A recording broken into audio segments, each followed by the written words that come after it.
out of this world. Do you want to have your mind blown? Do you want to have your mind blown? I would love to. Go look up Texas high school football gyms, locker rooms, and weight rooms. They look like professional level shit. Oh my God, I bet. For high school. Texas high school locker. So you better not be walking me into like a felony charge for something shady. Dude, it's crazy. I just like how I'm typing high school locker rooms in on Google, just expecting to not. You have to put Texas high school football locker rooms. Very specific with the high school locker room here, or else you just FBI's gonna be kicked out the door. Yeah, you just can't be saying high school locker room. Ladies and gentlemen, we got him. Yeah. Well, he fucked him. Well, it looks like you guys are short a team member because now I am going to jail because of a Google search. I am now blacklisted somewhere because I forgot to put the Texas high school locker room. Texas high school. You might go to jail just on principle now. Oh, Jesus. Happy New Year, you bastards. Welcome back to another episode of the Fetch and Shock podcast. I am your host, 5 Devotion to White, Tyler. And joining me, as always, is the guy who unchained Pelucranos, Matt. Matt, what is going on, man? Nothing. Happy New Year, dude. Yeah, I haven't talked to you since last year. Last decade, even. Last decade. Wild, right? Fucking it's bananas. Been 10 years. Or it's actually been like a day and a half. But still. Yeah. Well, how was your New Year's Eve, man? Pretty good. I went over to a friend's house for 3 hours, or home at like 10. The dogs are sick. Oh, that's right. And they were puking and shitting in my house, and I did not want to leave them here and make them suffer either shitting everywhere and come home to that, or them try to hold it. So yeah, what a way to spend your last few moments of 2019. Like nothing quite like picking up dog shit and piss and vomit. There was no picking it up. It was liquid. So thank fuck we have that little mini like scrubber. So what it does is like one side of the tank is this cleaning agent that gets out stains and smells and works awesome. And the other side's like that's where it goes. That's a reservoir. Yeah. So you didn't have to actually physically touch the dog. I had piss and shit and vomit. No, it was no piss, but shit and vomit, yes. So you have because that makes it a lot better. You're right. Fucking close your ears, folks who don't want to hear me talk about this. I had to take a paper towel, multiple paper towels, and like scrape it into a pile and like try to scoop as much of it up as I could. Put it in like a Walmart bag and take it outside. It smelled like. Oh, that's great. I cleaned it. This is like one spot. I cleaned it again. I let stuff soak in it for like an hour. I scrubbed the fuck out of it, and then I cleaned it one more time. That's great. Yeah. Wow, what a way to end 2019. Really going out with a bang. Yeah, it was worse New Year's Day. One shitty night. Finn, my boxer, like 4, never has accidents, ever. No, Finn's a good boy. And I woke up to just and stream of shit. I literally don't think he could hold it any longer. Well, he's feeling better now, right? Yeah, they're starting to. Good. That was at like 6:30 New Year's Day. Oh, so that was like the first thing you did of 2020. Yes. Well, I mean, it's been a shitty year so far for you, but it can only go up from here. I honestly don't mind doing it. Like, I know that they don't feel good. I don't know what to do. I think it's Giardia still, but that's your parenting instincts kicking in. These are my pride and joys. That's how I feel about Bud too. I literally like my dogs more than every other person, including myself. Oh yeah, my dog is like 1,000% the most important creature on the planet. It's not close. But hey, so your New Year's Eve might have been shitty. Mine wasn't too bad though. I kind of did the same thing as I do for every holiday, where I go hang out with the family, and it's as is canon now for the show. My family professional drinkers.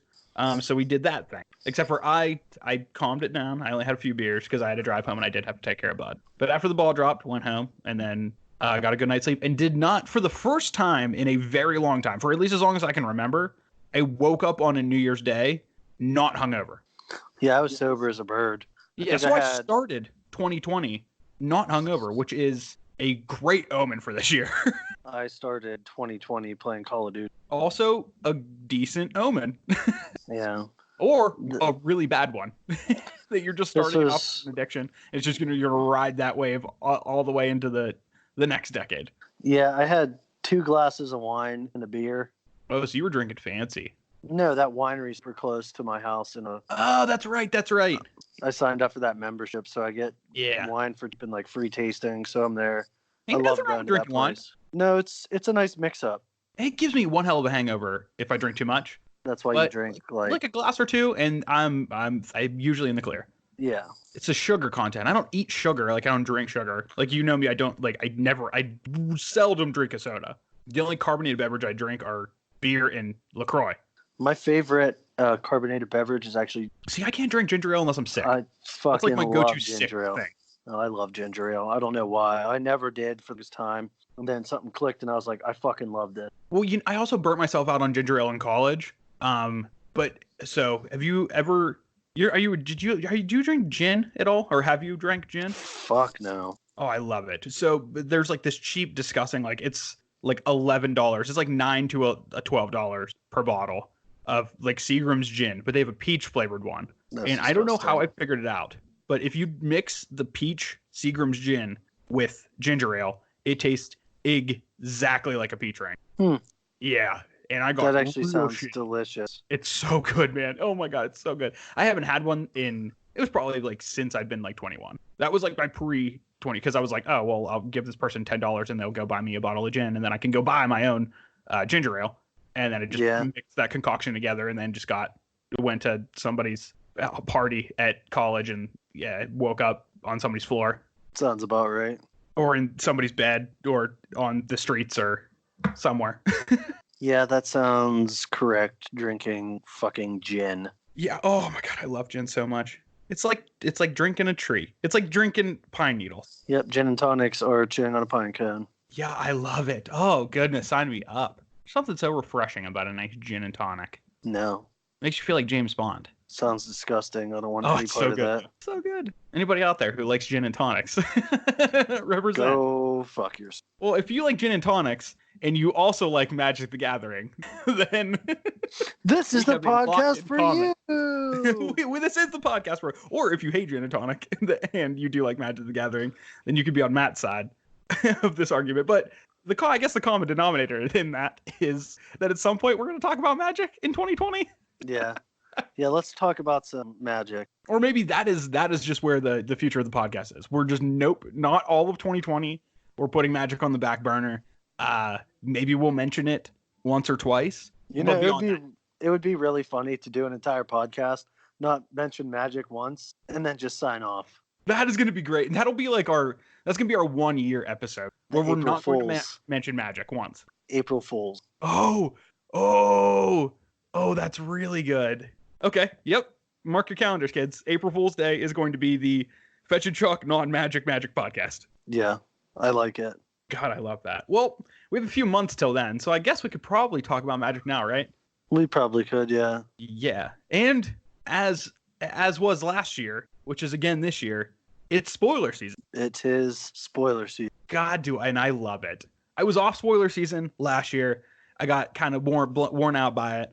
But now we're back on the train, and I am fully on board. I know I said that 2020 was going to be the year of negativity, but then I saw some of these cards. I'm like, nope, can't do it. I can maybe fulfill some of the other obligations that I set for myself for 2020, but the negativity thing, I just can't fucking do. Because some of these cards are fucking dope. They're so good. Yeah, some are pretty good, for sure. Mm-hmm.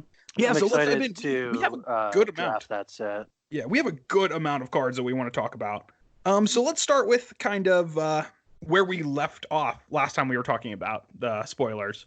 And the first card that I can think of was the card that was released on Christmas Eve, which was Klothys? God of Destiny. It was the pack. Little Jack Black action. Great movie. What a classic film. Now he does like love movies, like The Holiday. That's so cute. All right. So what's this bozo do? Okay, so Klothys. I think that's pronounced right. Sure, why if not, we're probably going to end up butchering 90% of these names because they're all real fucky. Yeah, it's all. Unless we've seen them before, there's no way we're getting them right. Yeah, but true. Klothys, God of Destiny, it's a god, very obviously. So it is 1 red-green for a 4/5. It is a legendary enchantment creature god. And we're going to be talking about gods a decent amount this episode. So I guess we could preface it now where all of the gods are legendary creature enchantments. Slash gods. So they are all indestructible, and they all are creatures that are also enchantments, but on the battlefield, they are not creatures unless you have a certain amount of devotion to the colors that they are. So for the 2-color gods, you have to have 7 devotion of either of total the colors. So this one you have to have a total devotion of 7 for red and green. And if you don't counts himself. Yes, and it does count itself. So it comes in with 2 devotion. So you need 5 other devotion to red and green. Yes. And if you don't meet that criteria, then it's just an enchantment and it maintains its abilities. That's important for like removal spells and stuff. Like you can't like path to exile one of these guys if you don't have the devotion. Correct. Yeah. And that was somewhat relevant last time around, but there was also a lot of like exile target enchantment kind of deals going on. So like it can be relevant. I feel maybe the same for the limit portion, but that sort of stuff doesn't really see play in constructed unless it's like exile target permanent or whatever. Yeah.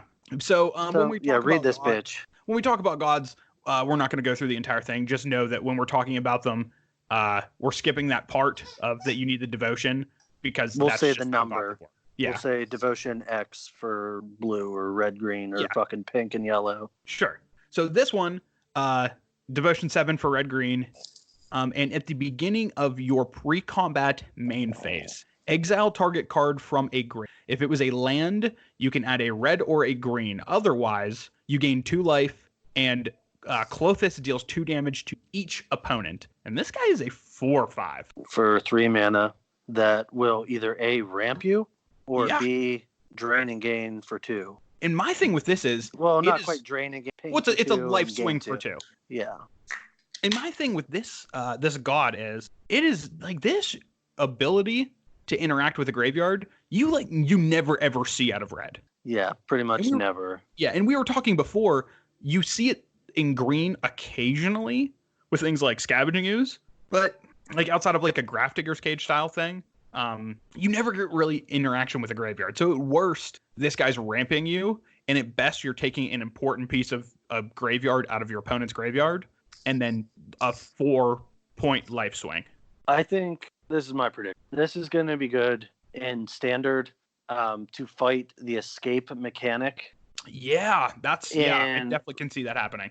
And low to the ground aggressive. Yeah, because it can't just reach 3 mana top and just finish them off.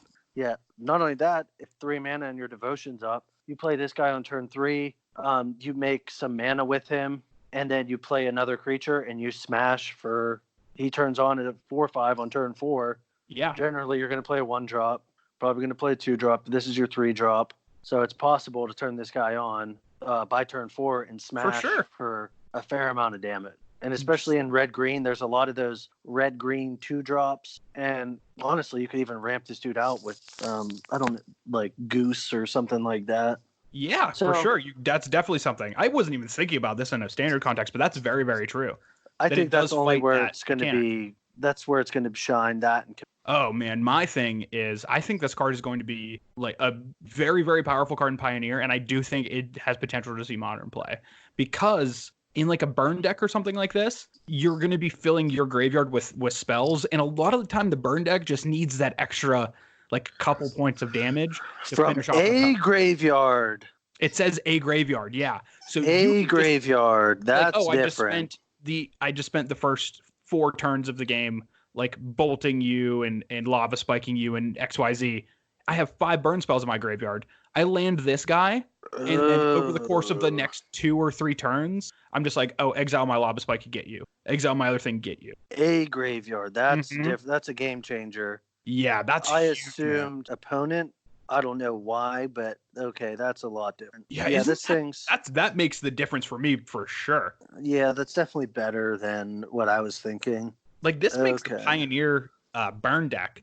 I think it almost like forces you to splash green, which kind of sucks, but like this card's very powerful. Well, not only that, you can just play like the red green. You could just make like a rampy deck, or like not red even green monsters. Like red green is what they called. Yeah, red green monsters standard or Jun monsters. Well, during the standard, there was the red green devotion deck where it was pretty much just a green devotion, but they used red for like the Wrath, the 3-mana Wrath, Anger of the Gods, and stuff like that. Kind of like the mono green ramp deck that was in Standard that literally played blue for Oko and the Flying Jellyfish. Yes, exactly like that. Whatever the fuck its name is. It's Hydrocrisis. That one.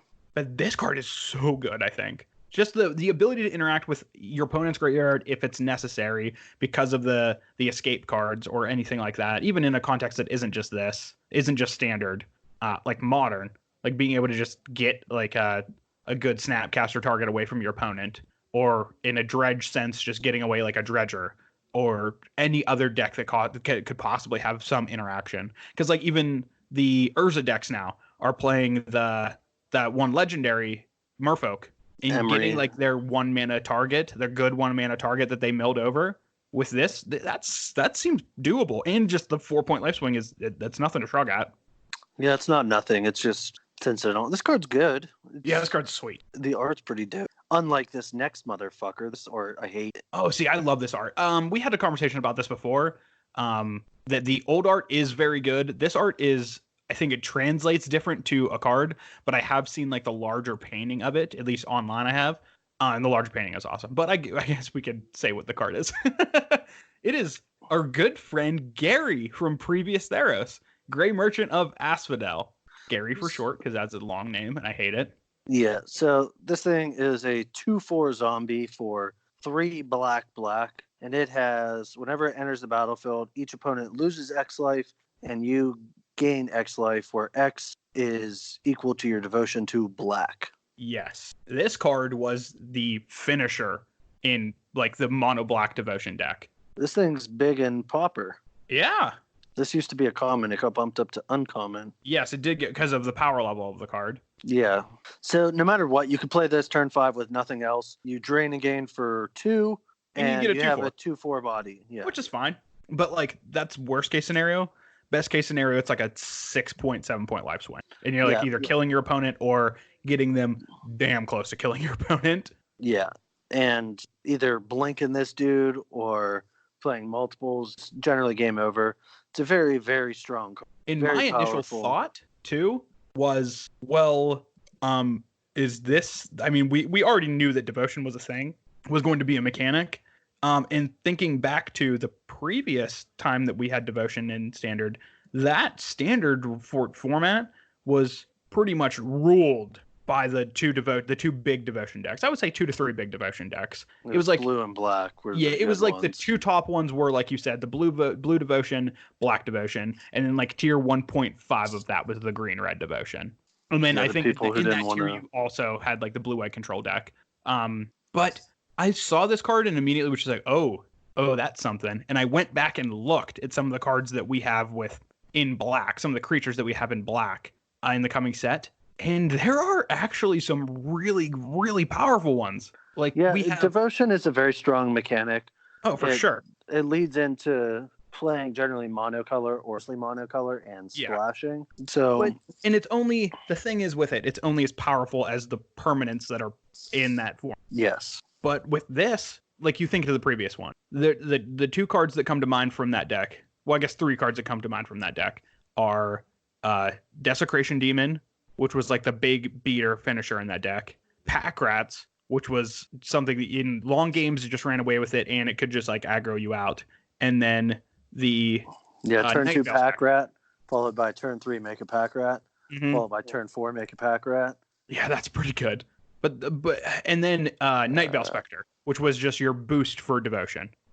We have stuff very similar to all of those cards available in this coming Standard. The Pack Rat one is the replacement is Piper of the Swarm, which is from Eldraine, and it's 2 mana for a 1/3, and you can just make rats with it. Which Definitely is scaled back, but probably for the best thing. It's scaled back for the power level, yeah. We also have the Desecration Demon replacement, which is the Clackbridge Troll, which has a very similar ability. Instead of being a 6/6 flyer, though, it's an 8/8 with trample and haste. But like that's the thing. So that's the thing where they can sack a creature, you tap it, but you also draw a card and gain 3. Yep, and when it enters the battlefield for limited, your opponent gets 3 goats. one Oh goats. no, not goats. No, they have to sacrifice the goats, but like one either it's going to draw you cards into more gas, or it's going to stick around and you just get to swing for an 8/8 trample haste. Seems good. And our Night Veil Spectre replacement is the Ayara First of Lochwain, which is the black 2/3 legendary creature that says whenever it or another black creature enters the battlefield under your control, each opponent loses a life and gains a life. Now, it doesn't have evasion like Night Veil Spectre did, and it doesn't have the ability that Night Veil Spectre did, but it's still a powerful card. Aren't there those from Throne of Eldraine, the 4-mana hybrid cards? Is there a black one of those? Yes, there are those. But that's an instant speed spell. Or sorcery speed spell. No, there's like a white-black creature. Oh, yes. Those do. That's actually a really good point. Those do also add towards your devotion. Devotion, yeah.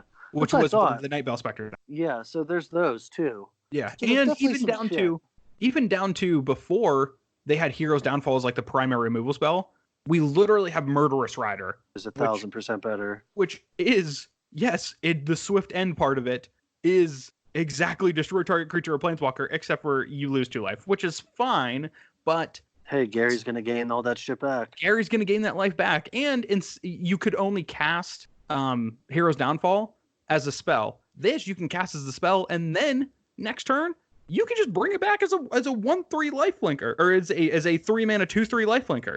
Seems pretty good.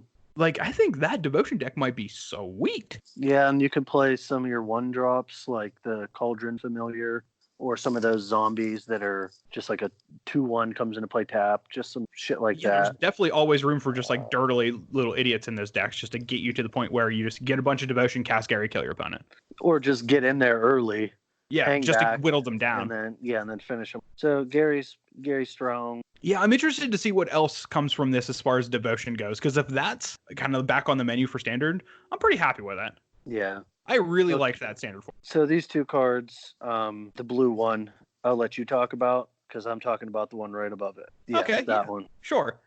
So to move on from the next one, this is one that I definitely wanted to bring up because it's a nice little, I guess, kind of completion of a cycle, or at least the next iteration of a cycle. It is Thirst for Meaning, and it is a 3-mana instant speed spell for 2 and a blue. And it says draw 3 cards, then discard 2 cards unless you discard an enchantment card. And so for those of you out there who have been playing Magic for a little bit of time, might remember a card called Thirst for Knowledge, which is this exact card, except for instead of an enchantment to discard, you have to discard an artifact. And Thirst for Knowledge was a sweet draw spell for a long time. Like that was a cube, like a vintage cube card. That's how I play in Vintage for a while. And it did see play in Vintage for a while, because that card is very powerful. Sure, the enchantment thing versus the artifact thing kind of makes this one a little bit worse, but this card's going to be a standard all-star for sure. Yeah, this will see a lot of play, especially with all these enchantments. So there's not a whole lot to say about this. It's very good. It's a good card draw. The best part is the choice. You can choose to fill your graveyard. And that was going to be my next point. Yeah, you could just discard 2 enchantments if you really wanted to. Yeah, there's a good amount of time that you can just be like, oh, well, I have these escape cards in my hand, or I have these cards that in my graveyard already that just need more fodder for escape. I'm just going to fill up the yard. Yeah, this basically puts 3 cards in your graveyard for you, and you get to draw 3 off of it, which is big. Instant speed is also nice. Yeah, for sure. This plays well with counter spells. You can hold up counter spells. They don't do anything. You get to just draw some cards and filter. Yep. Not much. It's going to be nice to be able to be like, just to be able to say 3-mana Thirst, draw 3. Like having that feeling again in a standard is going to be so sweet. It's going to be so good. I would agree with you. All right, which one did you want to talk about? Underworld Breach. Oopsies. Oopsies. All right. Wizards done fucked up. Oh, boy. Yep. You go ahead. You tell them, bud. This is basically a more modern version with it.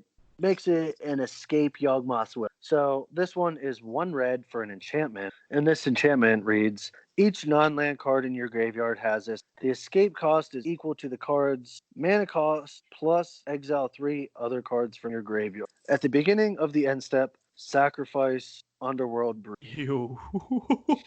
Standard, this probably won't be all that great. It'll be decent. Yeah, I mean, we don't know the context of the rest of the set quite yet, but I am inclined to agree with that it's just not going to be as impactful and standard as it's going to be in maybe some more Eternal formats. This card is meant to be broken. Have you heard of Lion's Eye Diamond? Have you heard of Black Lotus? Have you heard of Ancestral Recall? Well, if anybody has ever resolved a Yawgmoth's Will before, you just win the game. This is not Yawgmoth. It is really not. It does require some, but it doesn't take that much. Yawgmoth's Will is powerful enough that if you had to work for a Yawgmoth's Will, even for 2 to 3 cards, it is really worth it. Yeah, I think exiling 3 cards to Ancestral Recall, pretty good. We're exiling 3 cards to either get an LED or a Lion's Eye Diamond. I think this card was made with Lion's Eye Diamond and Echo of Eons in mind. Ooh, I like that. Just like I could see a Legacy deck playing this, like LEDs, like a blue-red like Storm kind of deck. Yes, 100%. Maybe throw a little bit of Narset in that mix. Belcher comes to mind more so than anything else. Yeah, and that was also the deck I was going to mention, because when we first saw this card spoiled, I did the immediate second that I saw this. I took a screenshot of it, sent it to you, Matt, and said, "What the fuck?" Yeah, that's what I sent back. I was like, I saw that. Wizards fucked up. Yeah, I'm interested to see exactly how powerful this card is, but just reading it and thinking of some of the degenerate things you can do is from a combo aspect of this card, this thing could get out of hand very quickly. Yeah, imagine this with wheel effects you just get to go off. Especially wheel effects, like you mentioned Echo of the Eons, but that shuffles your graveyard in. If you're thinking about like true wheel effects where they're filling your graveyard, whoa. I'm saying you get to play some LEDs, some rituals, crack your LED. So you discard your hand, including Echo of Eon. You exile some of the rituals, get to play LED again. You crack LED for another 3 mana. Play Echo of Eons. You draw 7 cards. Well, I mean, do you think this just fits like perfectly? Like, is this just one of the best cards in Modern Storm right now? This card in Modern Storm, it honestly might be, I don't want to say better than Past in Flames. Past in Flames, but I want to test it for sure. Yeah, it definitely seems worth the effort, because it does seem, in theory, like it could just be the best card in that deck. Yeah, just being able to, oh, hey, I'm fizzling. Okay, well, I'll cast fucking Grape Shot again. I can see you just jamming a million spells in your deck and cantrips and just like going off with this card, like with rituals and stuff like that. Like, you might just play this over Gifts Ungiven. It's entirely possible. Like, that is a real thing, which is wild to me, because Gifts Ungiven is such a powerful magic. I don't think 4 would be a correct number, but I'm excited for this card. This is probably my favorite card in the set thus far. Oh boy, that's a bold strategy, Cotton. Well, I'm a fucking degenerate. Yeah, so. You're right. That's okay. This does fit your scheme. Well, if we are going just by our archetypes as human beings that people should know, I think people could have guessed that this is your card, and I think people have already guessed what is mine. Yeah, Heliod is your favorite. But we will get to that later. We'll get to Homeboy. So one of my favorite fucking lands is back. Hold on. Let's talk about some stuff. You want to talk about those fucking dildos, whatever. Let's talk about this card first, because I think this card is really disappointing. Which card? Storm's Wrath. This is the first card that we have talked about thus far where the negativity of 2020 is going to rear its head. It is so Storm's Wrath. Let's get the description of the card out of the way before I shit all over it. It is 4 mana, 2 and 2 red for a sorcery spell. Storm's Wrath deals 4 damage to each creature and each planeswalker. So admirable, Wizards, to try to listen to us when we said that maybe in 2020 we could print some things that interact with planeswalkers a little bit better. It was a good effort on your behalf. You fucking failed miserably. Well, this is my theory. I think this is, read the card first and why. I did just they did what they did. Oh, I zoned out, so I didn't have to listen to you. Bitch. I like how you're just every time I start talking, you're just so. I think that they didn't want to go too ridiculous. I don't think they wanted to say 1 red or 1 black, destroy target. I think that would have been too. I think this is a fair start to see how it can gauge the power level and how it actually works. So you're saying that would have been more ridiculous than a 3-mana Planeswalker that is unbeatable. It's not unbeatable. It's just hard to beat on the ground. Well, there's been multiple creatures multiple Planeswalkers that have been printed recently at 3 mana that are just like turn the game into an unfun experience. Oko is one, 3 mana Teferi is one, Narset is another one, and conveniently enough, this only kills one of them. It only kills Narset, and it doesn't even kill Narset if you don't activate her. This kills. Oh no, it doesn't kill Teferi. He pluses for 2. Yep. He pluses. So first of all, here's my 2 gripes with it. And I think that's what makes this card so embarrassingly bad. And I could be totally wrong. Mark it down if I'm wrong. But 1, it does not kill the 3 Planeswalkers if you play around it. It doesn't kill the 3 Planeswalkers that it should be meant to kill.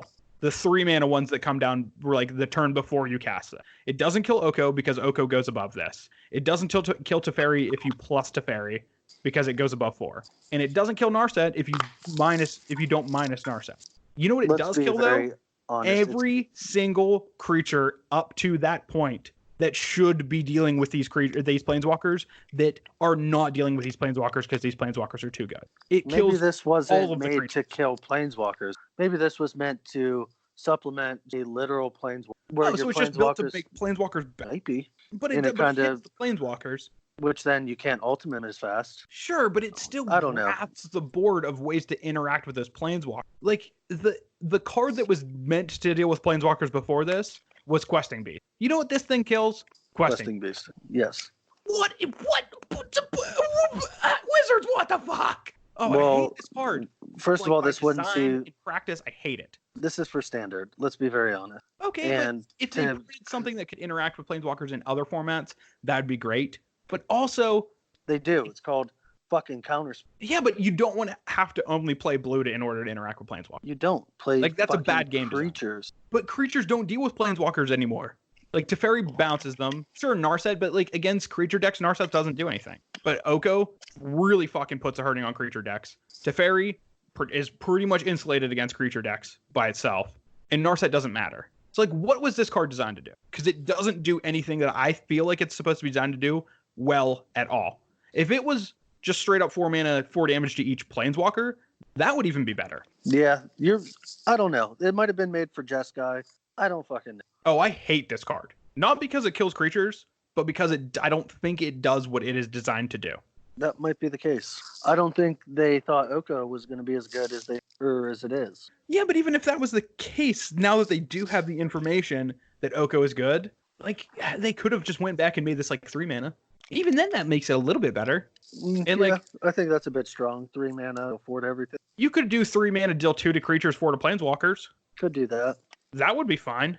Like, I'd be happier with that. I'm just 0% happy with a card that is in its current iteration. Or deal 2 damage to each creature, destroy target or destroy a Planeswalker.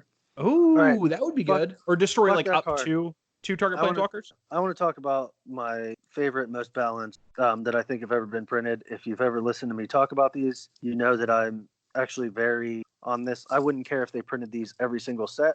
Oh, these are standard. I agree. These are my favorite lands in a standard form, and it's by a significant margin. So these are the temple. Yes. So what they do, they all add 2 mana, 1 mana of either color. They enter the battlefield tapped, but when they enter the battlefield, you scry 1. So there's a red-green one, a blue-black, a red-black, blue-white.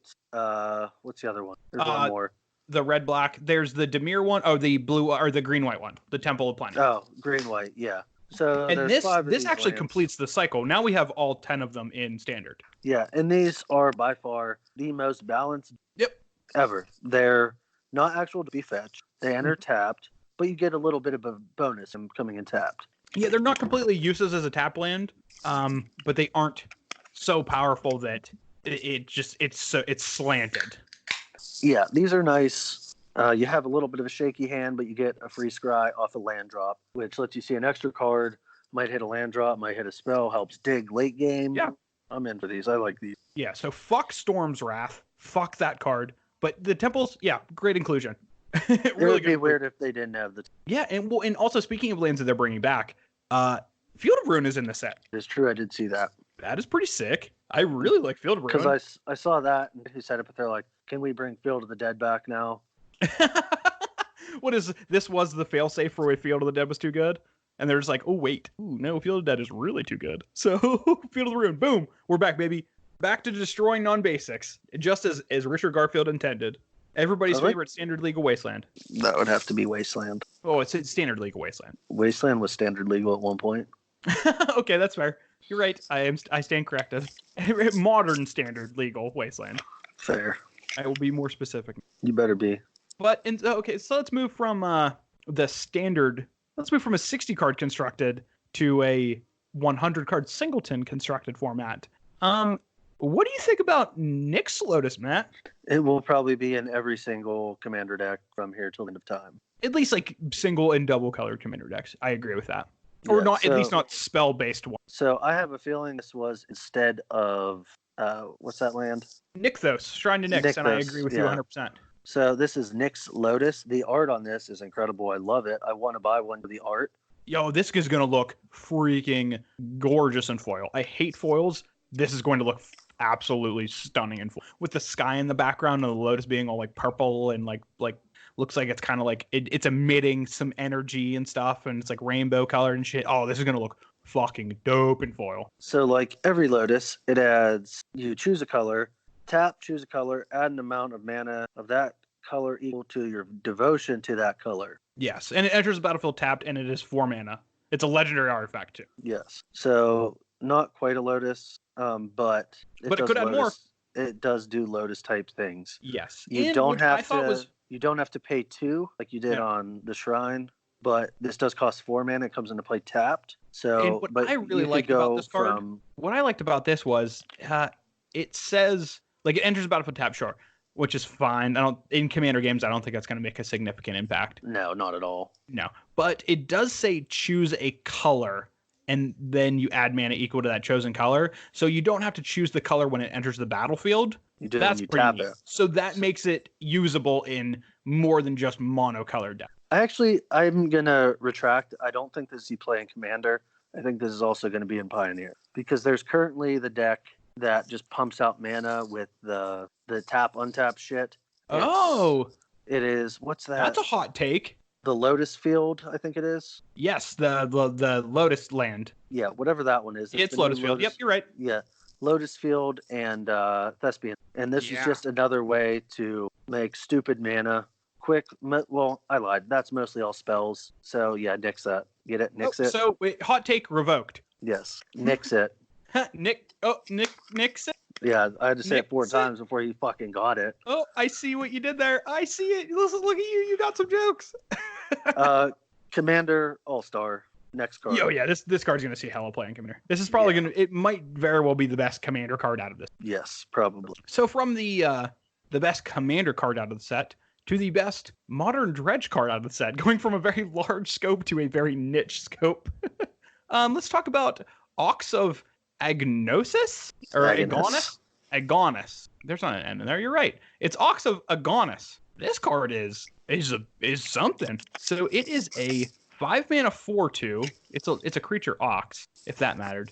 So for 3 and 2 red, you get a 4/2 that says whenever it enters the battlefield, you discard your hand and then draw 3 cards. But that seems really good with Dredge. Yeah, that seems really, really good. Especially because you're discarding your hand and then you just dredge, and then you also dredge, and then you dredge again. The 5 mana fucking useless. Don't pay attention to that. Yeah, the next part is the important part. Yeah, so this card also has escape. The escape cost is 2 red, and then exile 8 other cards from your graveyard, which is pretty steep, but I don't think it actually matters. And then it enters the battlefield. If it escapes, it enters the battlefield with a +1/+1 counter on it. So it is a 5/3 for 2 mana and 8 cards. For 2 mana and 8 cards that are probably not incredibly important at that point. But yeah, we already kind of mentioned the part that I think makes this card a very valuable card for Dredge, is that when you escape it, you are discarding your hand, and then you just get to dredge 3 more times. When it enters, yeah. Yeah, that is some very, very powerful stuff. Yeah, quite good. Notable, it will be like one of the only cards in Dredge that when you activate it, It's like you can counter it, which it was something you could do with Hogak. You could interact it with it on the stack. This you can also interact it on the stack because the escape is just a different mana cost. So that's something to keep an eye out for. But I think like that risk of that is just super outweighed by the benefit that this card is most likely going to give. Yeah, this is going to see some play, I think. It might not even just be in Dredge. It might kind of see some play in the like Phoenix style decks. Oh, this might give some Phoenix style lists a little bit more edge. I guess like Phoenix-esque. I would not call them Phoenix anymore because I don't think that card's very good. But I could see like mono, like blue red, yeah, blue red or red. A blue red spells deck could definitely utilize this, I think, in a very powerful way. Yeah, I wish it had some sort of form of evasion. Honestly, I think it would be so good if it had. I think it might be too good with some form of evasion. I think. You think just giving it trample? Trample might be the one that would be fine, I think. Because I'm not like trying to get this motherfucker flying. Or maybe if when it escapes, it gets a +1/+1 counter, and if it has a +1/+1 counter, it has trample also. That'd be cool. I like this card a lot. I could see tweaks like a 3/2 that has haste. Yeah. Something like that. But notable observation, this card is a mythic rare. So this card was good enough, at least in the testing process, that they thought it deserved mythic status. Yeah, I think it's pretty strong. Yeah, so this card is going to be powerful. And who knows, it could be that this escape mechanic is so good, and it's going to be so easy to fill your graveyard we've already talked about like the thirst that fills the graveyard. There's some other things we're going to talk about that have interactions with that. It could just be that the escape mechanic is going to be good enough that this card's just going to be great. I could see this doing something very, very, very similar to not quite the level of Hogak. This is kind of just like a fixed Hogak, right? Yeah, but that's that artifacts that can sack a creature and add mana. So you can exile the cards. If you have dredge cards by chance in your yard, you can dredge a lot of cards by drawing 3 cards. Yeah, for sure. That is definitely something you could do. So there are probably some very degenerate turns you could have with this. Oh yeah, without question. I could see like a Bridgevine style deck, like a Jund Bridgevine. Yeah. Well, Bridge is no longer legal, but with like that style deck of just like filling your graveyard and then just doing goofy shit. The 8 cards is a steep ask, which I think won't let you go super fucking bananas. I think that's kind of what balances it. That's what, like, when I mentioned that it's 8, like, that is a lot of cards. That's a hefty number. It wasn't a lot with because of the interaction it had with Alter, where you could like sack pretty much just refill, and if you had bridges, it was literally free or a benefit. Yeah, generally for benefit. You could probably still get a benefit out of this card. Oh, for sure. Going to be a little bit harder. You actually have to pay mana for it, which is going to be the drawback. That's going to be the bottleneck for this card. Quote unquote, bottleneck, drawback. Yeah, but yeah. Very good card. I like it. I'm excited to see what it'll do. If these are relatively cheap to begin with, I might just pick them up, even if I overpay a couple bucks in the beginning. I'm fine with that. Finance. Yeah, just with the possibility of what it can do. Yeah. Well, speaking of cards that are in the graveyard, let's talk about something that makes that not exist, or at least not work, which is a runner-up to my favorite card in the set so far. It is Kunaros, Hound of Aetherios. This card is so sweet. Oh, this card is so sick. It is 1 white-black for a 3/3 legendary creature Hound, and it has Vigilance, Menace, and Lifelink. It also says creature cards in graveyards can't enter the battlefield, and players can't cast spells from graveyard. So it's just a nice little Grafdigger's Cage on a 3/3. Vigilance, Menace, Lifelink, 3/3, yeah. Yeah, that's, because that's okay. That's fair. That's fine. Yeah, we're cool. I am very happy it's a legendary creature. Sure, yeah, multiple instances of this card on the battlefield. Obviously, the second ability that we're speaking of, the Grafdigger's Cage ability doesn't really matter in multiples. But multiple 3/3s with Vigilance, Menace, and Lifelink could get pretty nasty. Yeah, it's a very good card. This card is sweet. I wish powerful. It wasn't black. I do have a problem with them making these hate bear cards in multiple colors. Not because I'm a greedy white player. I mean, it's partially because of that. But I was about to say that's most of why. No, these cards with these abilities, especially when these abilities were formerly on colorless cards, it makes the creature versions significantly harder to splash. And I think that's the power with some of the white focused hate cards. Like think of like a Stony Silence, or think of Rest in Peace or something like that. Like if you can afford to have white in your deck, and then that having those access to those like powerful sideboard cards, especially in like Modern and Legacy and stuff like that, that's invaluable. And those just being one color, just being that white, makes those cards so much better because of their splashability. This card, you can't splash it. Like you almost have to be dedicated already in white and black. So you have to either be like just straight up white black, or like an Abzan or like Mardu or something like that, where you are going to have consistent access to these colors for this card to even be okay in a sideboard. Well, I'm happy this isn't a monocolored card. I would like for this to be like one white. See, no. And the 3 abilities make sense, like flavor-wise, because it is like a Cerebus. So like each head has its own ability. Like the far left head is Vigilance, and the far right one is Lifelink, and the middle one is Menace. And like, sure, that makes sense. But I would like to see this being one white. I mean, and that also makes it less splashable because you have to have like a real dedication to white, or maybe we can call it a devotion to white. Also, that would work. I think it'd be a little bit too strong if it was monocolored, also, specifically like, for the devotion aspect of everything. And flavor-wise, like it is the Hound of Aetherios. Aetherios just is one color. Is the white-black god, so that also makes sense. That's just like a super minor gripe about this card. It's not like it not being monocolored makes me hate this thing. It is still my second favorite card in the set so far, and I love the fact that they are putting old hate cards. Like we're saying old, like what was it? Dark Ascension, Gravedigger's Cage came out. Where like that's not very old, but pretty old. Yeah, it's cool to see these like older, really powerful hate cards for strategies being like reimagined onto creatures. Well, that's been one of your gripes for a while. You have all these powerful enchantments, but not creatures that go along with it. Now you do. You have a Gravedigger's 3/3 beater. And that's always been an issue with hate bears. Creatures. That's always been an issue with hate bears. They don't have closing. This pretty hard. Yeah, this hits pretty hard. Especially for like its power with the abilities on curve.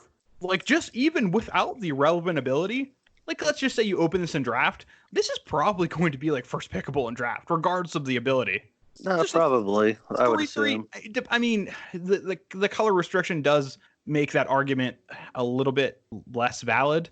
But if you get this early, you can build around it kind of. Fuck yeah. If you're in these colors, like say like you're already in like a basically black or basically white deck and you're still like waffling on your second color, if you open this in pack 2, like this can really slot you in. Oh yeah, for sure. Yeah, I love this card.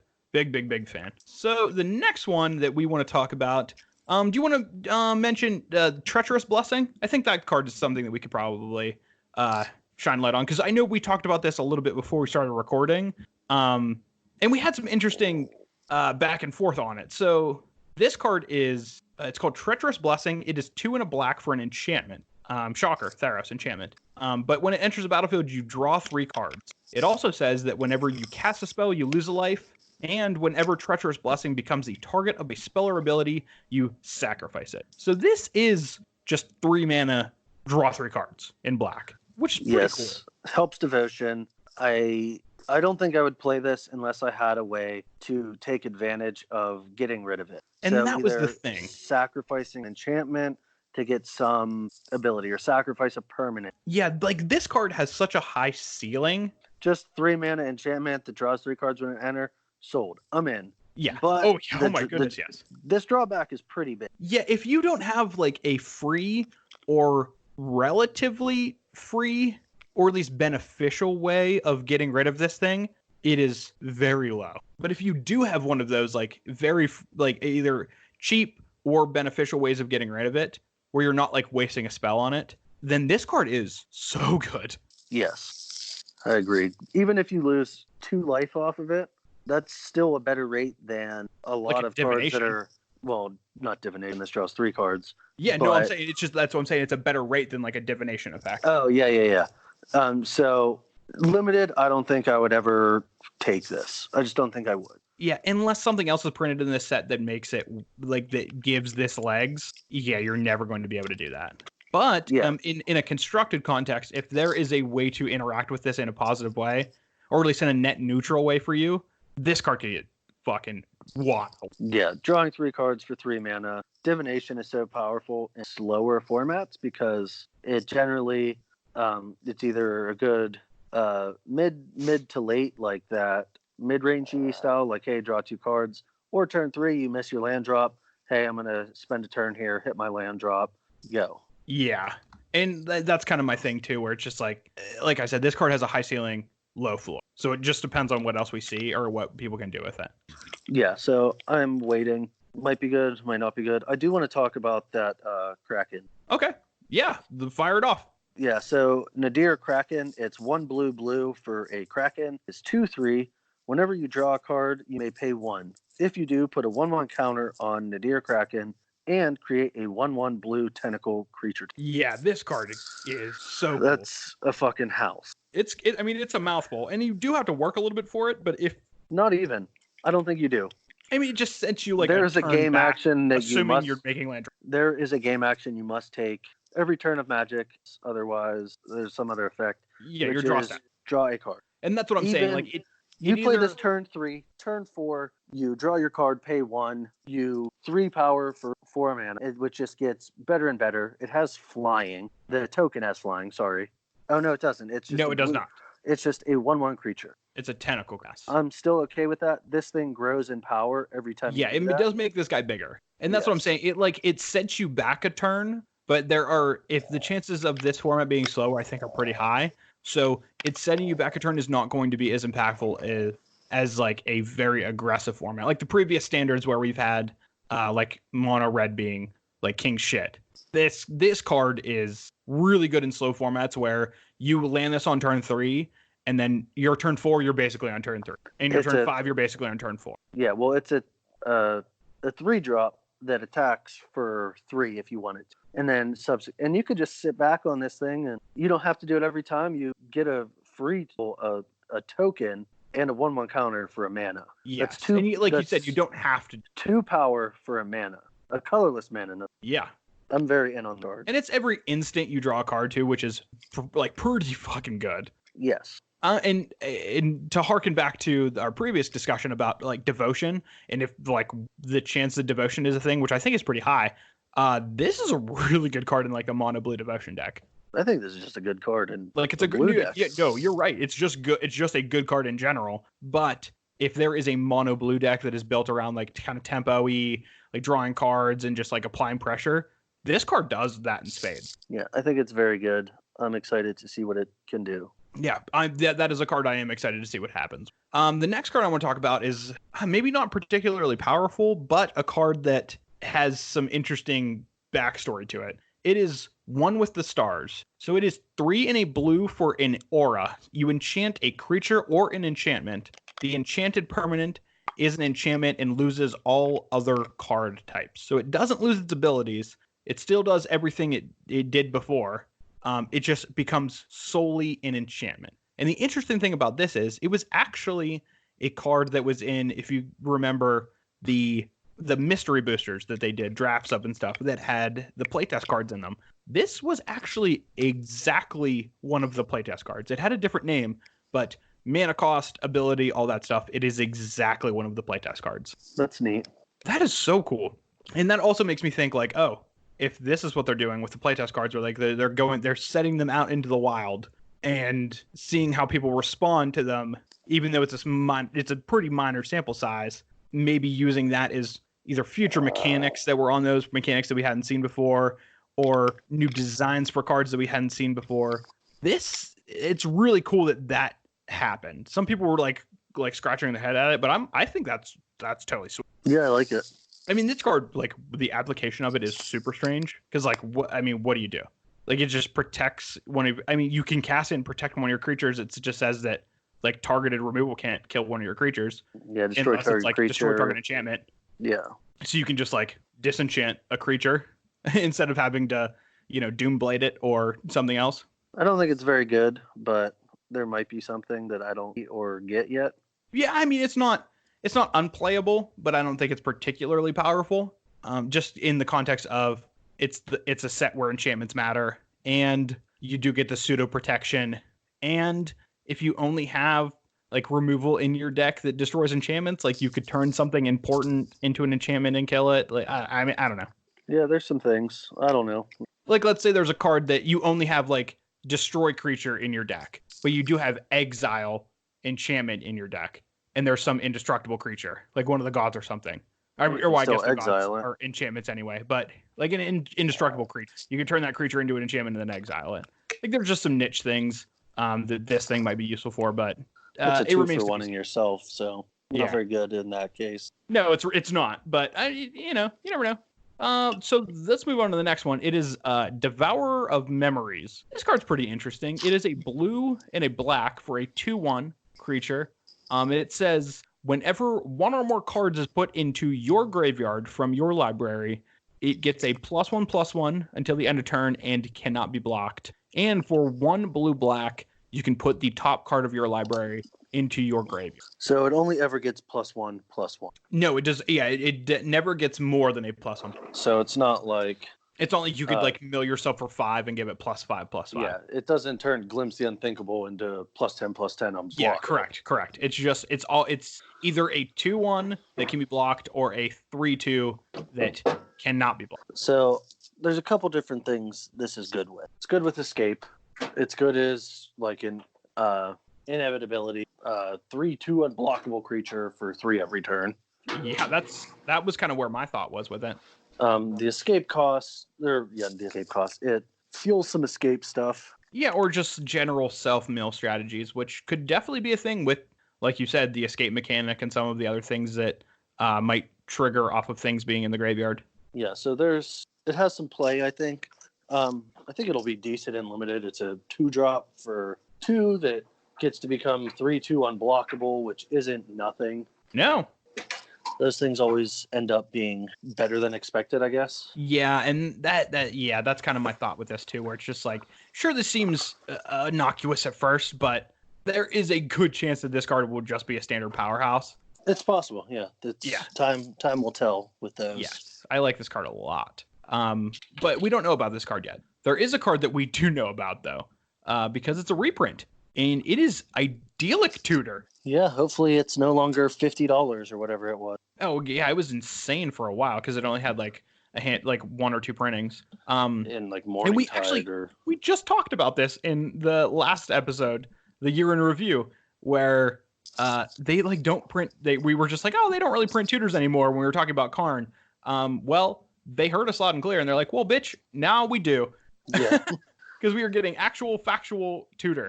So Idyllic Tutor is 2 and a white for a sorcery speed spell, and it says search your library for an enchantment card, reveal it, and you put it into your hand, then you shuffle your library. Also the flavor text. You are loved, child. I love it. Dumb. Oh, I love it. That's great flavor text. And it's like and the art is just like Heliod's hand just coming down and just like touching some lady out there standing on her like patio. I love it. Yeah, so this thing really never saw play outside Commander. Oh, you're talking about like actual Idyllic Tutor. Yep. Yes, actual Idyllic Tutor. There were some like slower versions of like Enchantress in Legacy that would play it like as a 1 of 2 of, just to go get you like your silver bullets. But yeah, you're right. Mostly just a Commander card. So good reprint. Hopefully it drops the price a bit. It is also in the enchantment set, so this card could see some real play. Yeah, I think possibly in standard. Yeah. Probably in limited. Like if you see this and you have some good enchantments in your deck and you're white, hey. Yeah, you might be able to just get Luxac and just hit this as one of your rares and just go in. Yeah, 3 mana, go find your bomb. And this is probably just going to be a value draft. Like if you open this in a pack and you're just like, well, we just made at least some of our money back. And you just slam this down and then just move on with your day. Yeah, I'm curious how much the price will actually drop. Yeah, because it is going to be a highly printed set. Because if you remember, for a long time, Blood Moon was like $50. Yep. Or probably the best example, Tarmogoyf. Yeah, Mr. Goyf was a over $100 card. It has fallen from its previous graces, but yeah, it used to be quite an expensive card. Yes. Yeah, I like that they're reprinting tutors. At least like the not awfully powerful ones. Yeah, this one's very niche, so Yeah, it's medium. It's power level. It's good where it's good, and it's unplayable where everywhere else. Yeah, fine with it. Good reprint. Yeah. But one enchantment you could get with Idyllic Tutor, the Birth of Meletus. I like this card a lot. Which one is this? This is the 1 in a white saga. And for the first chapter, you search your library for a basic plains, reveal it, put it in your hand. The second chapter is create an 0/4 colorless wall artifact creature token with Defender. And the third chapter is gain 2 life. Yeah, super mediocre. Oh, I think this card is very good.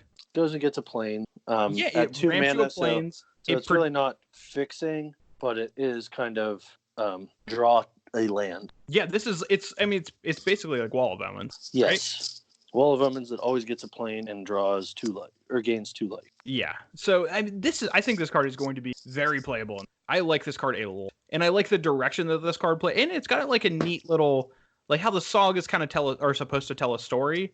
This tells a pretty cool story of like developing a civilization where you go get your land and then you build like buildings and walls, and then you prosper from that with the gaining life. That's pretty cool. All right. Yeah, I like this card. I think, and for 2 mana, this card is perfectly costed, and it giving you like a pseudo draw effect in white is nice. I like this card a lot. Another card that I like a lot though is Ashok's Erase. This card is sweet. Read that shit, boy. Okay, so this card is 2 and 2 blue for an enchantment. This enchantment has flash. And it says, whenever it enters the battlefield, you exile target spell. Your opponent can't cast spells with the name of the exiled spell. And whenever Ashok's Eraser leaves the battlefield, you return the exiled spell to its owner's hand. So it's essentially a 4-mana counter spell, but they can't cast other spells of that name.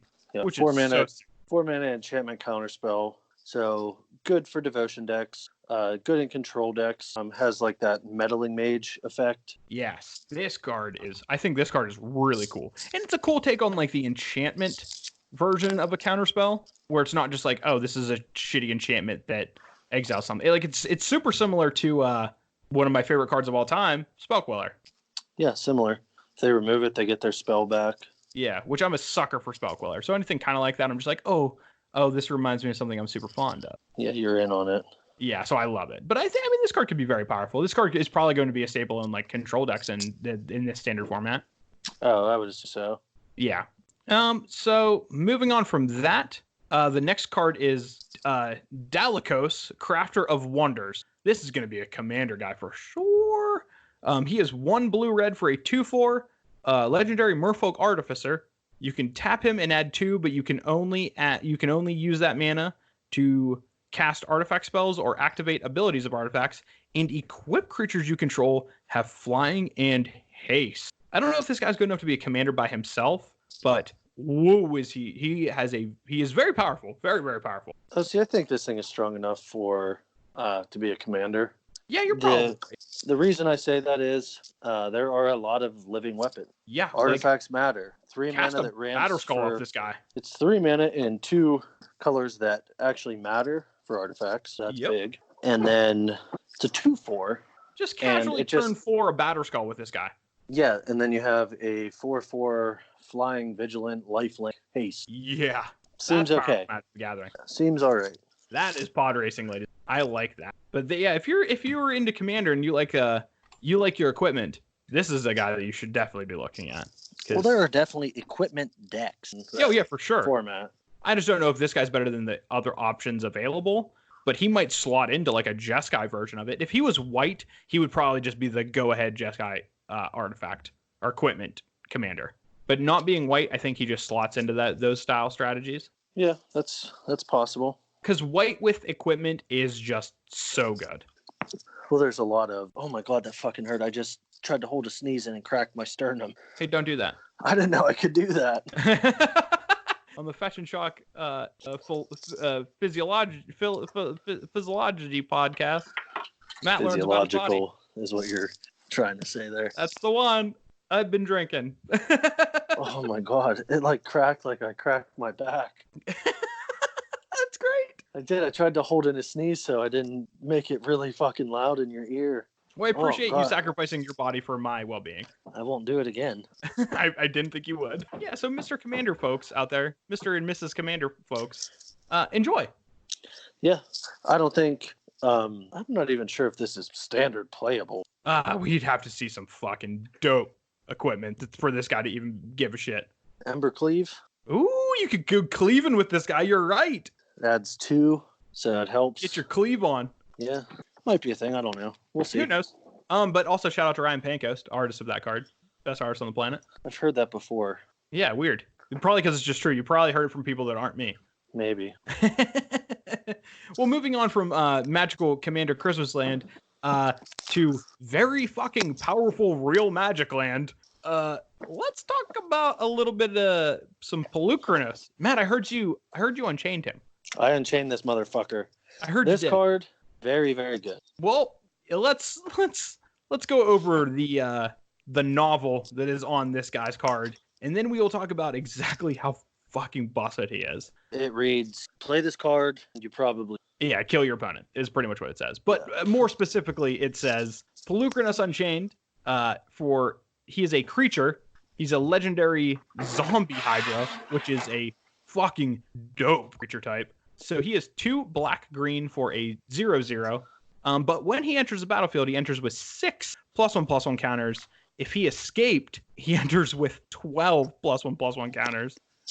And if damage would be dealt to Pelucrinus while it has a +1/+1 counter on it, you prevent all of that damage and remove that many +1/+1 counters from it instead. And for 1 black-green, Pelucrinus fights another target creature. And if that wasn't enough, you can escape it for 4 black-green, exile 6 other cards. Really strong. Whoa, yeah, this card is fucked. What? Very strong. Huge. And like the escape cost is probably the most aggressive cost that we've seen on an escape creature so far. I mean, besides like the red. I mean, I think it is the most aggressive cost because like the red guy is exile 8. This guy's only exile 6, and it's only 2 more mana than what it initially is. Yeah, I'm a big fan of this escape thing. I knew it was going to be good when they first spoiled, what was it, Elspeth? Yes. And it turns out, I'm assuming it's going to play as good as it seems. I don't think it's going to be worse. It also might just be better because you might not have to like race to get those. You might just be able to do it. Yeah, it might just like come kind of naturally throughout the process of the game. Just a little nonchalant. No, this guy's going to kick some teeth in. Yeah, very good. Yeah, he's gonna fight your creatures, and then he's gonna fight you, IRL, and he's gonna kill you. Yeah, he's gonna beat your face in. Do you know what's harder to kill than a Hydra? Nothing. A fucking zombie Hydra. Oh, zombie Hydra. He's already dead, bud. He'd already died once. You can't kill him again. And guess what? When you do kill him again, he back. He escaped from death twice. Is like what this is insinuating. I could easily see a standard black-green, just mid-range deck that just 1-for-1 removal, like Murderous Rider, play your 2/3 idiot, and then eventually just win the game with this guy. We'll also consider like a Pioneer deck with this guy and like the counter snake and just all the other things that help with counters, like Hardened Scales. I mean, Walking Ballista fits in that deck. Like, there's some powerful Magic cards that deal with counters that are in the black-green colors. And this guy's just a house. Yeah, you're not wrong. Yeah, that's some shit. Seems quite good. I'm on board with it for sure. Yeah, the more I think about this card, the more I'm just like, oh boy, we're in for some shit. Yeah, this is what you call a bomb. Yes. So, I don't think there's any question that this card is going to be trouble. Super powerful. Another card that maybe isn't on its face very powerful, but I think both me and Matt agree is going to be a very good card is Wavebreak Hippocamp. Matt, I know you were excited about this one. Why don't you read one for us? All right. So this thing is a 3-drop, so 2 colorless and a blue for a 2/2. It is an enchantment creature, Horsefish. Gotta love the Horsefish. There is a white card that says horses you have control are indestructible. Horse Tribal, here we come. Yeah. But it reads, whenever you cast your first spell during each opponent's turn, draw a card. This is good with cards like Opt. This is good with counter spells. Yeah, what is good with instant speed. Scry 1, draw 2? Scry 1, draw 2. What the fuck? For 1 blue mana at instant speed? Ugh. This turns burn spells or instant speed removal into draw a card, plus whatever else is on the card to begin with. Yeah. Yeah, that just adds additional text to the card, as long as this guy's on the battlefield. And it's a 3-drop. It's not some ridiculous thing. No. I don't think it's broken by any means. This card's very powerful, though. Yeah. This is a strong card. I want to see what it does. Oh, yeah. This card is so sick. Yeah, I'm a big fan of this one. Same here. Yeah. Well, I think that just about concludes the spoilers, right? I would think so. Everything that I was excited about. Just kidding, nerds. We forgot about the most important part of the set so far. Oh, you're stupid fucking... No, we forgot about the mono-colored gods we have not gotten all of them. But we got the... We don't have Thassa yet. You do not. You are correct. But we do have Nylea, we do have Perforos, we do have Ebros, and we do have Heliod. So a quick overrun of some of the less exciting ones, which all of them are exciting. Like, when I say less exciting, powerful. I mean just not busted out of this fucking... They're all mythic. Yeah, and they all deserve the mythic status. So Nylea, Keen-Eyed, is 4 mana for 3 and a green. She is a 5/6 with the god text for 5 devotion to green.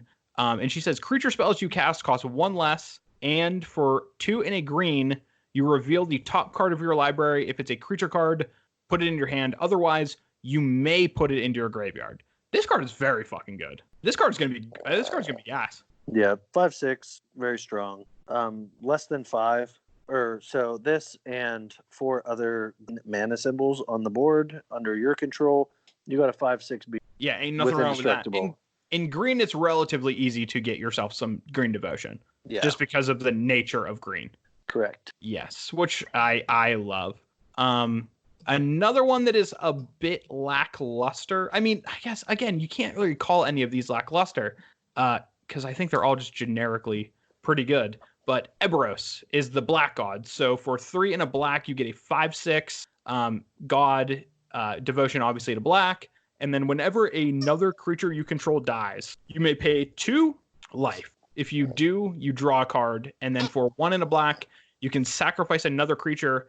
Target creature gets a -2, -1 until the end of turn. This card's going to be really good in standard. Yeah, it turns out that using your life as a resource for cards has been good. That one is free. And then which is you have a sacrifice outlet for 2 mana that can either kill creatures, make combat a nightmare for your opponent, which is not nothing. No, for sure. And like, that is a real deal thing. And like we laid out earlier when we were talking about Gary, the fact that there is probably going to be a mono black devotion deck floating around, this card fits into it perfectly because a lot of those cards, it just makes sense that sacrificing like the 3 black legendary girl from Dominaria, or not from Dominaria, from Throne of Eldraine, like that card sacrifices creatures, and you gain a life. And so. Well, when creatures enter the battlefield, you gain life with her. So you're kind of mitigating that with Ebros if you're drawing cards. Like, that is so good. I do like powerhouse. Yeah, I do like that this is May ability and it's not a must. Yeah, so you kind of get to choose your own adventure game with that. If you have the life to play with, you can turn it into cards. If not, just let it pass. You can choose to stay alive. Yeah. Or like you can even say that if you don't want to sacrifice creatures, you can still keep up the amount of creatures that you have to keep devotion to make sure Ebros is a creature. Well, for example, what was that black enchantment from Ixalan where you could pay 2 life and draw a card? Oh, yeah. I don't remember the name, but I know what you're talking about. Yeah, that turned out to be super powerful in control mirrors. Oh, yeah.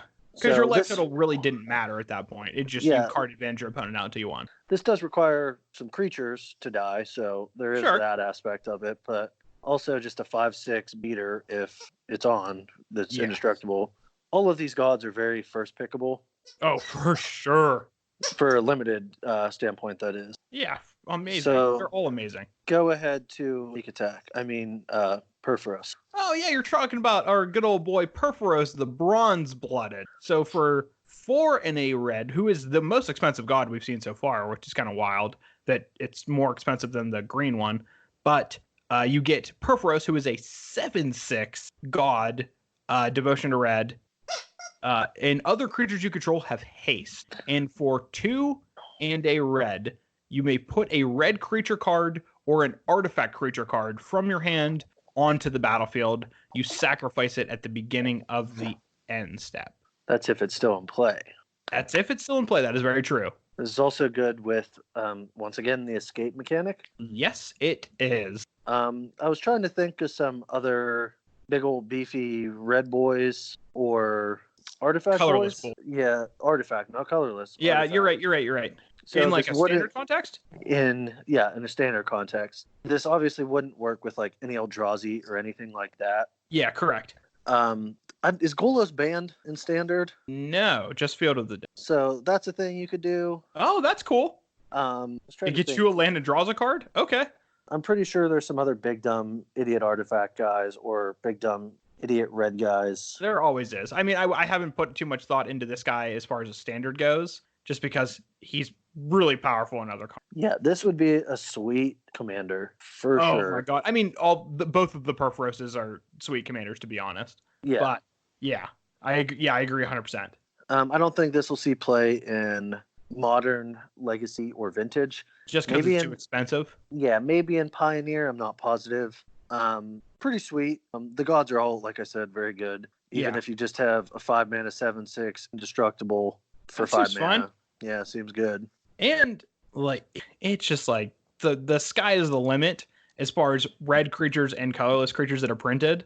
And this is the first like sneak attack style ability that we have in Modern. So for all we know, it could just be that good. It could be good enough. That is not true at all. Well, we have like the spells that do it. Oh yeah, we don't have well, we have Elvish Piper. I guess so. Boom. But this also gives it haste. Shit, what's the other one? Unexpected? No, there's an enchantment that does it too. I don't know. But yes, first kind of permanent hasty boys coming at your face. Yeah, so that's pretty neat. But the main event, which is, and it doesn't even matter what else is printed in this set. It literally doesn't fucking matter. This is going to be my favorite card in the set by a country fucking mile.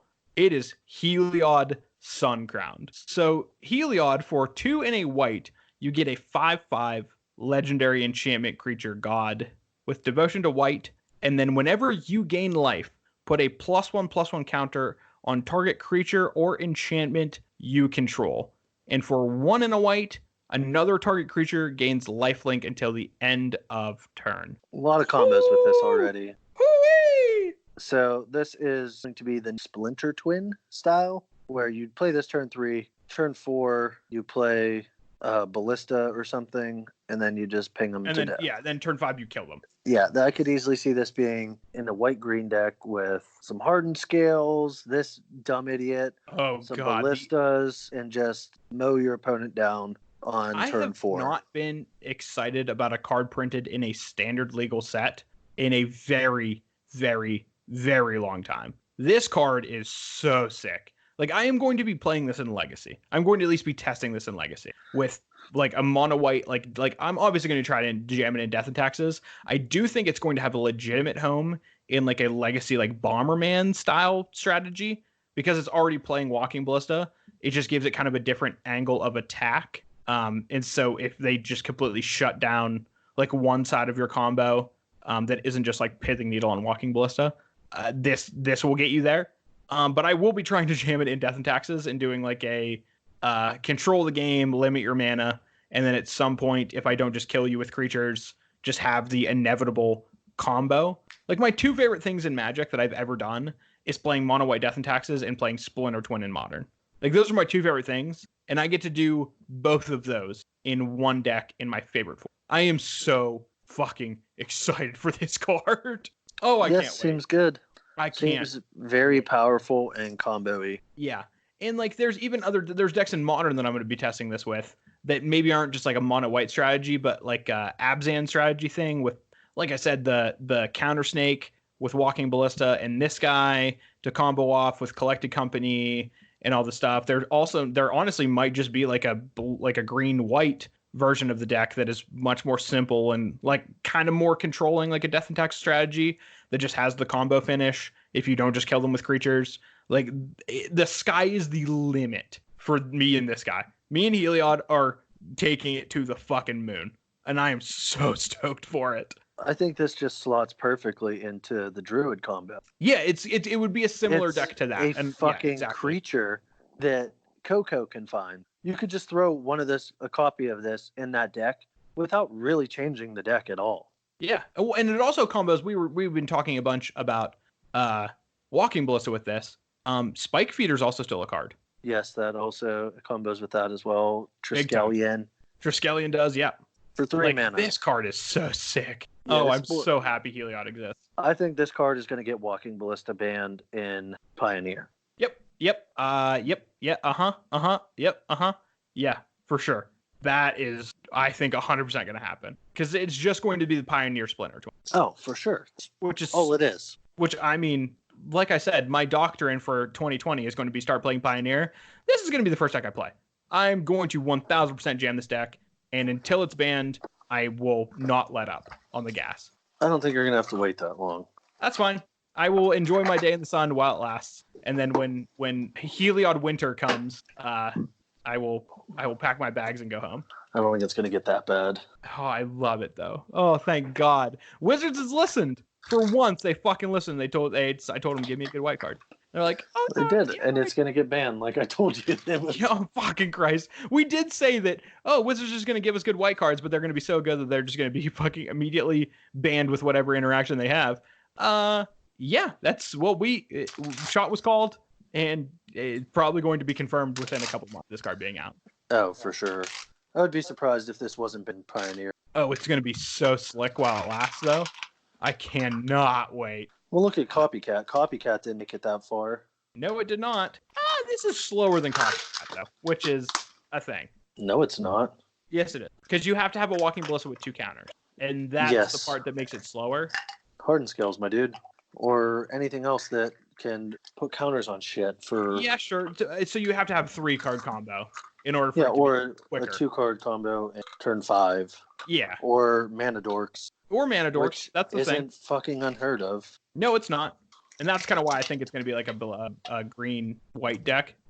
Because you will get that acceleration and the ability to kind of like Coco into things and do other fucky fun things with it. Or like an Abzan strategy. I can see an Abzan strategy being really successful with this as a combo finish. Yeah, just kind of control the board. Yeah, and get to play like the counter snake and stuff like that. Yeah, this card's gonna be. I mean, also you could just casually put Pelukrinus in that deck as counters. Why not? Good. You're not Because if you don't beat him with a combo, you could just beat him with big fucking Pelukrinus. Smash face with big dumb idiots. I'm okay with smushing. That is a tried and true way to kill people. Big dumb idiots that are undercost and hard to kill. I want to attack, so I will attack. Yes. Math is for blockers. You're not wrong. Block. Yeah. So now that concludes our Throne, our Theros Beyond Death spoilers. But say, bud, you got the wrong team. You're right. We got a better team now. It's Throne, or it's the fucking Christ. It's Theros. 2020. We're bringing back the Very Drunk podcast because that's where I'm at right now. Someone's got to do it. Yeah, but we're gonna be back with this bullshit next week too, because we're gonna have the rest of the set next week. Yeah, it should be wrapped up by then, right? Yeah, and next week's gonna be fun too because we're gonna have stories from SCG Columbus to talk about because that is this weekend. Yeah, this weekend. I'm gonna see your ass tomorrow, actually, in person. Yes, the boys are back in town. I'll be in the car for 6 hours or so. So yeah, it's gonna be about 4 hours for me. But yeah, so me and Matt are going to be playing SCG Columbus this weekend. It is a team event, so we are going to partner up with one of our good friends, Cud. I'm sure he's excited to witness our madness in full form. To sling some spells. Oh, we are the Spaghetti Squad. We're Spaghetti Monster Squad. Yeah, we're playing. All 3 of us are playing some flavor of Eldrazi. Yeah, we're registering 12 copies of Eldrazi Temple in Modern. Yeah, Cut is playing Eldrazi Tron, the traditional colorless Eldrazi. Matt is going back to Old Faithful, Bant Eldrazi, and I am obviously bringing the Death and Taxes heat with Eldrazi and Taxes. I'm very excited. Yeah. Let's go. And so we're going to have a total tournament report from that. We'll probably give our tournament report, and then we're also going with some 3 close buddies of ours. And that's going to be exciting. Yeah, Dirk, Brett, and Austin. Yeah, so shout out to Dirk, Brett, and Austin. Not entirely sure what they're playing. I think Dirk is playing Infect. And then Brett is playing Abzan Walls. Fucking hilarious. Which is great. And then Austin is playing his love child, which is Dredge. Dredge in all formats. Yeah, so shout out to those guys. We'll do a little tournament report for them. We'll get notes, and we'll make sure to bring that to the table to talk next week. If we can find time, if we move through the Theros spoilers, because it's going to be hard pressed to find as many good cards as we have this week, because there are so many fucking in Theros. It is so much more than still some missing. So there are, but just even already with half the set spoiled, there are still more cards of power and of just excitement for me than the entirety of Throne of Eldraine. Yeah. It's not close. Yeah, Throne has some heavy hitters like Oko, for starters. Sure, but I mean, we knew Oko was going to be powerful, but by no means is that card exciting. We can't do fun shit with that card. We just win games. That's not fun. I'll be registering some copies of Oko this weekend. Yeah, because I think it's probably the best card in Modern. Pretty close. It's going to be the best card until it's banned. It's banned. Oh, 1,000% that card's going to get banned. Oh, just like Dig Through Time and Treasure Cruise and Pioneer. I will put all my life savings that Oko is going to get banned in Modern. I don't need 30 more cents. Okay, fair point. But you know what I do need? What's that? I need some nice accumulated knowledge action for 2020. We need to start the year off right. Is it me or you? I think it's me this time. It's you this time. So we're starting off the year with a nice Matt loss. I can't wait. Are you ready for the very first accumulated knowledge of 2020? I'm fucking ready. Oh, I love it. Well, it's very fitting for the winters that we've had so far, which in the East Coast has not actually been too terrible. Very bad. It's been pretty mild as far as winters are concerned. But this card, it's cold as ice. It is a Wall of Ice. Wall of Ice. Pretty sure that's one blue. Is that your final answer, Matt? It's either that or is it the ice? No. It's not your final answer. No, this one. Ooh, 2020, the year of Matt being unsure of himself. I love this. This is old. What an auspicious start. This is from the OG. Ooh, is it? Yeah. Oh. Well, I don't think Is It existed back in the old times. So you're probably wrong with that. I think this is 2 and a green. It's an 06. Oh, you sure about that? You dummy. Yeah, because I thought it was blue. I was thinking of the one blue 05 hexproof or whatever when it blocks, this thing doesn't untap. This is old. Wall of Frostbud. Yeah, that's close. It is. They're both very cold. Yeah, I'm pretty sure this is 2 and a green. Well, it is 2 and a green.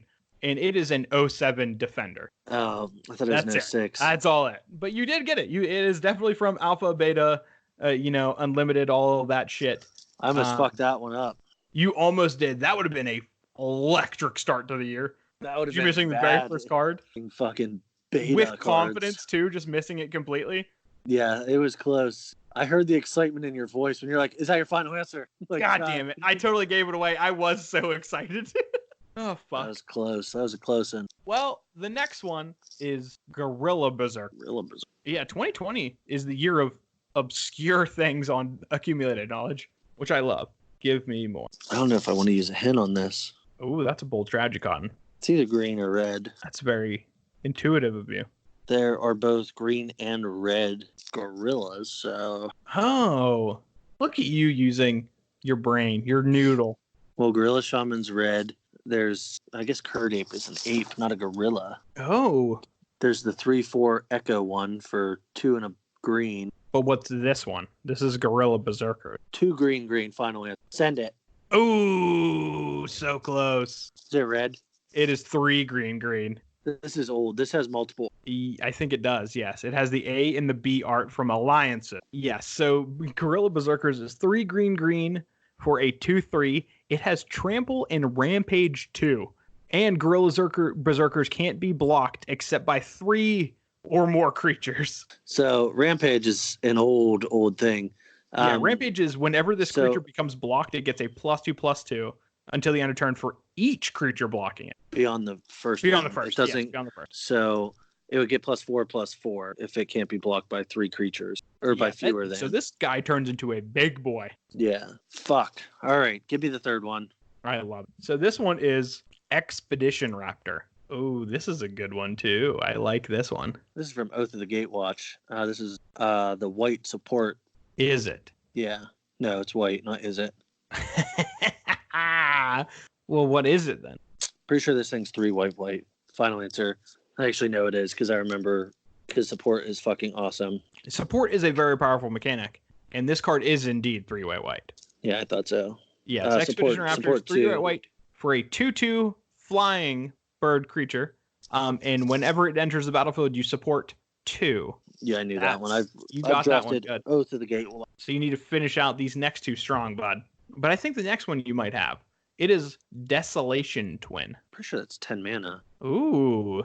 Is that your final answer? Yeah, I'm pretty sure this is the 10 mana that it makes. It's just the Eldrazi that's just 10/10, and then you get a 10/10 when it comes in for 10. Oh, so you're saying you get 20 power and 20 toughness? Yeah, 20/20 for 10. Boom! Send it. That's your answer? Send it. It is 20/20 indeed. Yeah, you're 100% right. It's 10 mana. This was like the worst Eldrazi. Yet whenever you cast this guy, you get a 10/10 Eldrazi creature token. So yeah, 20/20. Look at that. Scryfall, it's like it knows. I got 2 fucking hints on the last one. You better make it a good one. Scryfall is sentient, I'm pretty sure. I have to get this too. Fuck. 2 hints, I should be able to get this bish. Okay, well, this one's an interesting one, and I don't know. You might need the hints, and I don't know if it'll help. It'll probably help. It's Pygmy Razorback. Oh, I want to say this is 2 and a green. Wow, you want to give me the set? Yes, I do actually. It's the same set as the enchantment that you draw a card. Are you talking about like Ristic Study? Yeah, that one. So is that your final answer, 2 and a green? No. This is either a 3/2 trample for 3 or a 2/1 trample for 2. Well, which one is it? I remember this thing because Kev bought boxes of this thing, and I said, hey, I'm going to steal these because he had like 300 of them. Oh, and you just needed a play set. Yeah. So the money is on the line, bud. Which one is it? Give me a hint. Which hint do you want? Power toughness. It is a 2/1. Pretty sure it's a 1 and a green. That hint was a dead fucking giveaway, too. I knew it was either 3/2 for 3 or 2/1 for 2, and it had trample either way. You dirty, dirty fuck you. Oh, I can't believe it. I was fucked up on the wall of ice. That would have got me. Oh, that would have been so good. Because I wasn't getting the fucking gorillas. See, I was close, but so happy with that. If you would have missed that. Oh, the wall of ice? Yes. That would have been a highlight of my year. 2020. Literally highlight of my year, one day into it. That would have been so good. Wow, dude, I can't believe you did it. I'm very proud. I'm proud of your accomplishments in 2020 so far. Me too. I'm a winner. You honestly have already exceeded my my expectations for you this year. Hey, someone's got to do it. And you did do it indeed. So, dude, that means you are now the proud owner of the shout out this week. Aren't I pretty much always when I'm up? Yeah, most of the time. So, who do you got this week, bud? So, I want to shout out the Legacy Pit. They are dudes who only fucking play Legacy. They build Legacy decks, and then they just smash each other in Legacy. Yeah, which I love. Yeah, I've watched them on Twitch a couple times. They're the ones who almost got me to play Mono Black Pox. Oh, I love that. In Legacy. Yeah, I've definitely watched these folks a good handful of times. And they're from Maryland, so shout out to Maryland. Yeah, they're fucking dope. Yeah, especially like they really picked it up once everyone was like, hey, fuck Legacy. We're not doing Legacy anymore. Yeah, especially when like SEG announced that they were gonna stop producing Legacy or stop having Legacy tournaments. The Legacy Pit was just like, okay, well, we need to continue. So let's make 2020 the year of Legacy. At least the year it doesn't die. That'd be nice. And let's support the Legacy Pit. I don't think Legacy will ever die. You're right, because there's people like me who just refuse to let it die. Just with how hardcore Legacy players are about Legacy. Yeah, if there is anything I would define Legacy players as, it is relentless. Hardcore. Yeah, we are hardcore as fuck. But so if you would like to follow the Legacy Pit on Twitter, you can go to @TheLegacyPit. And you can also find them on YouTube at the Legacy Pit, and they're also on Twitch at Legacy Pit. So yeah, go check them out. And in Legacy, whenever they're playing on Twitch, they're playing paper Legacy. They're not playing so like cool. Online. Yes. Yeah, like they have like 30 some odd decks like built and just ready to fucking rumble. Yeah, it's so sick. And it's cool to be able to watch, and they do a good job of like explaining what's going on too, even to people who are like not super familiar with Legacy. Like it's not slow-paced games, but they do make sure that they are explaining kind of what's going on as they're going through. Yes, so good shit for keeping Legacy alive, boys. Fuck yeah. 2020, year Legacy doesn't die. And it's also the year that Fetch and Shock doesn't die. So if you want to keep up with the very alive Fetch and Shock podcast, you can go to Twitter at @Fetch_Shock. And if you want to follow me, Tyler, on Twitter, you can find me at Basic Land Bin. And if you want to follow Matt, he is at It's Bop. Super simple. Look at that. 2020, the year of you following us on Twitter, you fucking scrubs. I know you're out there and listening and not following us. Do it. 2020, the year of you threatening our listeners. You do you, listeners. Yeah, Matt's going to turn to the supportive one, and I'm going to turn the aggressive one. I told you, 2020, year of negativity. You did say that. Wouldn't negativity be like me, like just saying, like, no, fuck you, don't follow us? Just quit the podcast.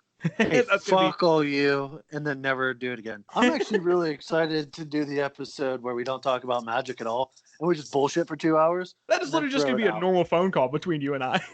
That one will get like 5,000 views just out of nowhere. Yeah, like, thank God these fucking nerds aren't talking about Magic the Gathering anymore. It's just friggin' dipshits. This should be us getting drunk and insulting each other. It's normally what we do anyway. Fuck yeah, I'm looking forward to April already. Let's get most of this year. Let's get a quarter of this year done with. Let's get to that episode as fast as we can. Or we could just throw it in a random spot. Oh, you'll never know. Listeners, you'll never know. So you're going to have to come back every single week to figure it out. Figure it out. Fucking figure it out, bud. Well, dude, I would say I would talk to you next week, but I'm going to see you in less than 24 hours. Yeah. Lucky you. Maybe not less than 24 hours, depending on what time I get off work. Well, it's all play by ear. Like we do anything planned anyway. True. I was more or less just kind of guesstimating regardless. But pretty close to 24 hours though. We're going to figure it out. Yeah. So regardless of when I see figure it out, I have a good idea of when we're going to see these nerds that are listening, and it's next week. So in typical Fetch and Shock fashion, we will see you next week, nerds! Aggressive. Peace! I was just waiting, motherfucker. Come at me. Okay, perfect. Nerds, it's over.